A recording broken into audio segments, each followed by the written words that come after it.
The neutral vehicle is an amazing open standard being developed by industry experts along with cybersecurity professionals and professionals working in the vehicle space that's designed to create a framework on which we can build appropriate cybersecurity protection for the vehicle, and on top of which we can also develop open standards that allow us to use the data in new ways and use the data securely and while respecting privacy.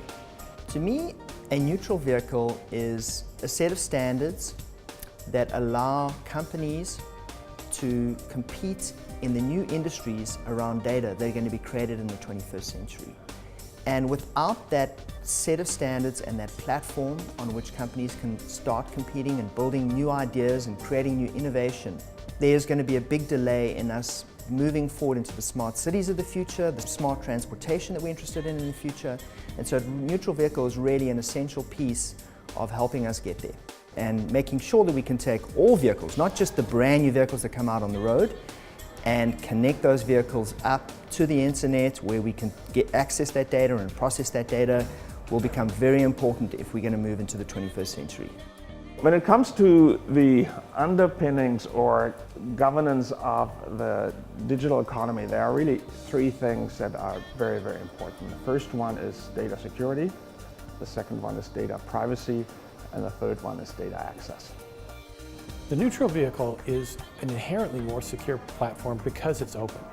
Open platforms allow you to anticipate adversaries who think differently than you and provide you with a means of detecting a wider range of attacks than you would be able to come up with on your own. Another feature of an open system like neutral vehicle is that it enables security experts from around the world to take a look at the system and identify weaknesses and add improvements.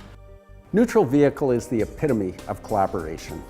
Neutral vehicle is collected in the working group members from across a variety of industries and sectors that make up the entire current connected mobility system. We have talked a lot to policymakers about the goals of innovation, competition, and consumer choice. And why these goals are well understood, it's a different matter to actually making them happen. And that's why we have formed the Neutral Vehicle Working Group, where we have brought in fleets, we have brought in technology providers, we've brought in security experts, we've brought in legal experts who understand privacy. And by bringing all of these experts together, we have created this framework of a neutral vehicle that will really offer the opportunity to have mobility that's had innovation and competition and choice on the one hand, and security and privacy on the other. An example of collaboration is the Society of Automotive Engineers, where experts on a specific topic get to come together from multiple companies, multiple disciplines to address a specific problem. Another example is the Auto ISAC and the ISACs in general, which are information sharing collaborations within an industry of cybersecurity information. And another example would be an industry-driven collaboration like the NMFTA, which brings government, industry, vehicle manufacturers, cybersecurity research, telematics companies together to discuss cybersecurity.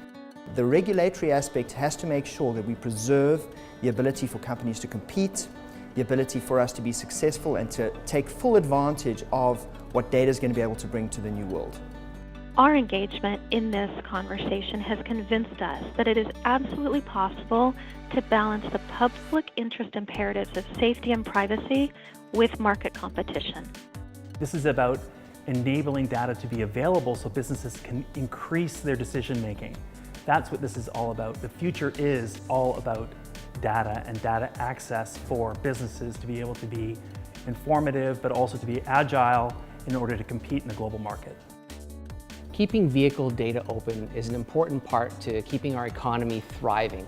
Can you imagine the amount of businesses that could do something from this data in aggregate or in real time and really bolster the economy from these new apps that they're creating? We're just scratching the surface with what we can do now from an AI and machine learning perspective. By locking all this data down, you're effectively inhibiting what we can do from an innovation perspective and inhibiting the growth of our economy.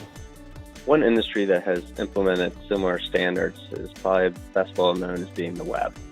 HTML came out in the early 90s. Instead of making a private technology, it's open to the public. And it became ratified around 95 and became an internet communications standard that thrived because of it. In 2011, HTML5 came out, expanding capabilities to video and audio. This enabled the replacement of dangerous, vulnerable prone apps such as Flash. We can do for vehicles what HTML did for the internet. Geotab's leadership in the neutral vehicle and related areas is a tremendous benefit for the entire automotive industry and for everyone who relies on the automotive industry, which is effectively all of us. Geotab is taking an approach of saying, what can we do to create a level playing field where the best ideas innovate and the companies with the best ideas end up producing the right products?